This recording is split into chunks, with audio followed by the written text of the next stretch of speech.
हमारे साथ हैं एडवोकेट जाहिद हारून, जो कि इंडियन और इंटरनेशनल लॉज़ की बहुत गहरी समझ रखते हैं। आज हम उनसे जानना चाहेंगे कि ये जो इज़राइल और पैलेस्टाइन का जो कॉन्फ्लिक्ट है, इसका मेन कॉज़ क्या है? देखिए वसीम भाई, जो मस्जिद अक्सा है, इसके कंपाउंड में जो हम तस्वीरों में देखते हैं पीली गुंबद वाली मस्जिद हमें दिखाई देती है। यही सिर्फ मस्जिद अक्सा नहीं, इसको पीली गुंबद वाली मस्जिद बोलते हैं, जबकि मस्जिद अक्सा का एक बहुत बड़ा कंपाउंड है। और मुसलमानों के लिए ये जो तीन धर्म है, इस्लाम, ईसाइयत और यहूदियत, इन तीनों के लिए मुक़द्दस जगह है। मुसलमानों के लिए इसलिए मुक़द्दस जगह है क्योंकि कुरान शरीफ में अल्लाह ताला ने इसको बरकत वाली जगह बताया है। और यहाँ से आप सल्लल्लाहु अलैहि वसल्लम ने मेराज का सफ़र शुरू किया था और यहाँ पर नबियों की इमामत की थी। ईसाइयों के लिए हज़रत ईसा अलैहिस्सलाम की जाए पैदाइश होने की वजह से ये मुक़द्दस है। और यहूदियों का अक़ीदा ये है कि यहाँ पर हज़रत सुलेमान अलैहिस्सलाम का तख्त था और हम यहाँ पर हैकल सुलेमानी तामीर करेंगे। और जब हम यहाँ पर हैकल सुलेमानी तामीर कर देंगे तो हमारी यहाँ पर एक आलमी हुकूमत कायम होगी, जहाँ से हम पूरी दुनिया पर रूल करेंगे। ये कॉज़ ऑफ कॉन्फ्लिक्ट है। अच्छा, ये बताइए कि जो इज़राइल, ये तो सभी जानते हैं कि इज़राइल ने इसको इल्लीगली ऑक्यूपाई किया हुआ है पैलेस्टाइन को, क्योंकि इज़राइल नाम का कोई देश तो कुछ 1945 या 48 से पहले कोई वजूद में ही नहीं था। तो किन किन देशों ने इसकी मदद की थी, मतलब इसको यहाँ बसाने में? देखिए, जो यहूदी है ना, इनको यहाँ से रोमन्स गवर्नर जो थे, रोमन्स के टाइम पे उन्होंने यहाँ से इनको निकाल दिया था। अच्छा। और यहूदियों की एक आदत रही है कि जिस सोसाइटी में जाते हैं ना, उसकी मतलब जो इकोनॉमिक सिस्टम होता है उस पर पूरा कब्ज़ा करके बैठ जाते हैं। तो ये यूरोप के और दुनिया के अलग अलग मुल्कों में फैल गए। उसके बाद यूरोप में इनके ख़िलाफ़ मतलब जुल्म बर्बरियत होता था अलग अलग पार्ट्स में, यूरोप के और दुनिया के अलग अलग हिस्सों में।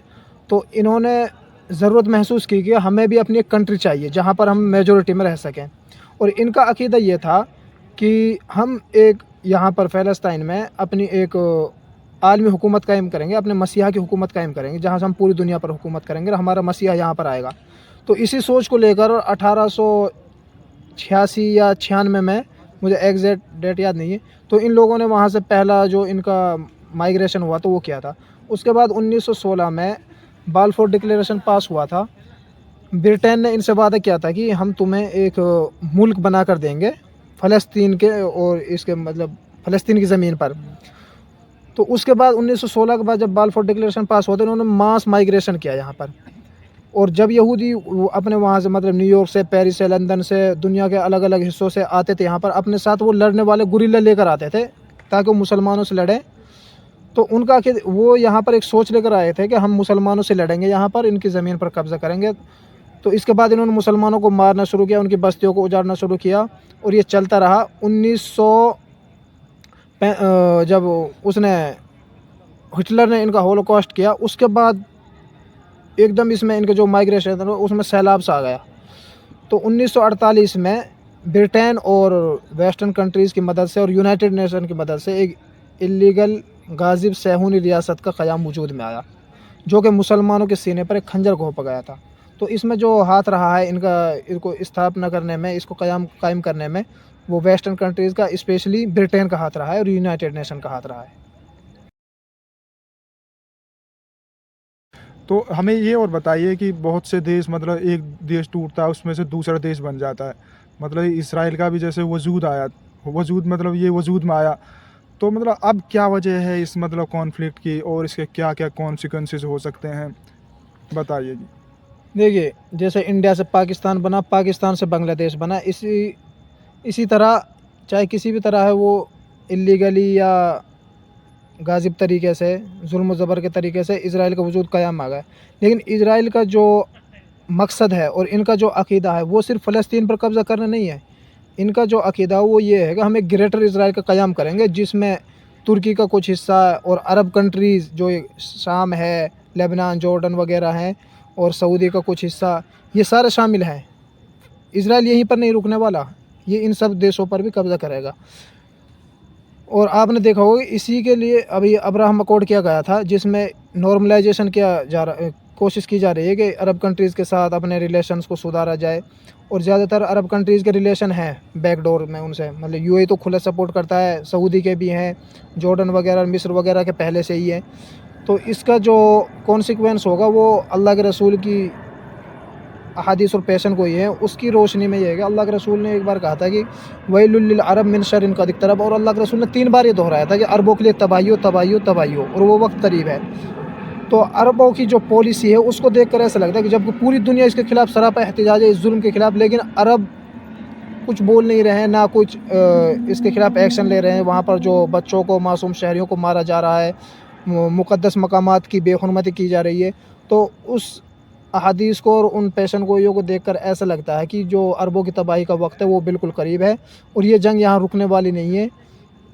ये ग्रेटर इज़राइल का क़याम होगा, उसके बाद ये जंग आज आगे आज जाएगी। एक सऊदी अरब के जो प्रिंस हैं, फैसल बिन तुर्की शायद हैं, जी, उन्होंने, उनका स्टेटमेंट था कि यहाँ मतलब हमास और इजराइल दोनों की गलती है यहाँ पे। और ये भी अरब के स्टैंड को दिखा रहा है कि मतलब वो उनकी क्या पॉलिसी है इस पे। बिल्कुल, मैंने आपको बताया कि इनके बैकडोर चैनल, मतलब जो रिश्ते हैं बैकडोर ये रखते हैं। और अरब जो है ना, यही तो जब गीदड़ की मौत आती है ना वो गांव की तरफ भागता है। इस अरब ये सोच रहे हैं कि हम इससे नॉर्मल कर लेंगे अपने रिश्तों को, तो हम तरक्की कर लेंगे, डेवलप कर लेंगे। बल्कि ये वो है कि जिस सांप को दूध पिलाते हो ना आप, वही सांप आपको डसता है। यही इजराइल की मिसाल है। तो इजराइल इनको इसी तरह डस जाएगा, सबको अपने अंदर हजम कर लेगा। ये उनकी बेवकूफ़ी है।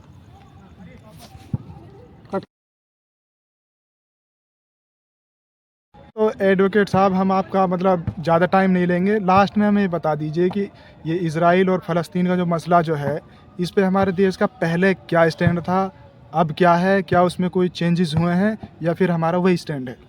देखिए, हमेशा से जो हमारे देश का स्टैंड रहा है वो फ़लस्तीन की तरफ रहा है, क्योंकि हमको पता है कि इज़राइल जो है एक इल्लीगली ऑक्यूपाइड कंट्री है। अटल बिहारी वाजपेयी का आपने अभी बहुत वायरल है वो वीडियो, उन्होंने कहा था कि ये जो इज़राइल है ये गाज़िब है, यहाँ पर इन्होंने कब्ज़ा किया हुआ है। और इसी तरह हमारा हमेशा से यही पॉलिसी रही है कि हम मज़लूम के साथ खड़े हुए हैं। लेकिन अब चेंज ऑफ पॉलिसी ये हुआ है इंडिया को, उसमें मतलब मोदी ने अभी बयान दिया था कि हम इज़राइल के साथ खड़े हैं। लेकिन इंडिया का जो अभी ऑफिशियल स्टैंड है वो एक्सटर्नल मिनिस्ट्री जो है उसके ज़रिए लोग देखते हैं। और उन्होंने ये कहा था कि हमारा स्टैंड जो पहले था वही अब है, कि हम जो 2 स्टेट सॉल्यूशन थ्योरी है हम उस पर मतलब कायम है कि एक इंडिपेंडेंट और आज़ाद और ख़ुद मुख्तार फ़लस्तीनी रियासत होनी चाहिए। और अभी इंडिया ने अपना एड भेजी है फ़लस्तीन के लिए, मेडिकल तो एड। मेडिकल एड भेजी है। तो इंडिया का हमेशा से स्टैंड रहा है कि फ़लस्तीन की तरफ रहा है, और हमारी जो जनता है हमेशा से हमारा स्टैंड फ़लस्तीन की तरफ रहा है। चाहे फ़लस्तीन हो या फिर दुनिया का कोई भी मज़लूम हमारा कंट्री देश हो। तो मतलब हिंदुस्तान हाँ, हमेशा से पीस हाँ, लविंग कंट्री है कि, तो बिल्कुल, मतलब बिल्कुल पीस लविंग रहा है। लेकिन अब थोड़ा-सा ये हुआ है कि जब से 2014 के बाद मोदी सरकार आई उसमें थोड़ा-सा चेंज हुआ है लोगों में। अभी हम ट्रेंड देख रहे हैं कि लोग अगर फ़लस्तीन के लिए आवाज़ उठा रहे हैं, प्रोटेस्ट वगैरह कर रहे हैं, तो उनके खिलाफ एफआईआर वगैरह भी हो रही हैं। तो ये बिल्कुल गलत है, सरकार को इसको रोकना चाहिए, क्योंकि हमारे जो स्टेट की जो हमारे देश की जो पहचान है वो एक पीस लविंग और मज़लूम के साथ खड़ा होने की है, और मज़लूमों की मदद करने की है। और इंडिया एक डेमोक्रेसी है, यहाँ पर अगर फ्रीडम ऑफ एक्सप्रेशन नहीं होगा, लोगों को इस तरह एफआईआर की जाएंगी, तो फिर हमारे मुल्क की किस तरह की पहचान बनेगी। तो ये सब बंद होना चाहिए।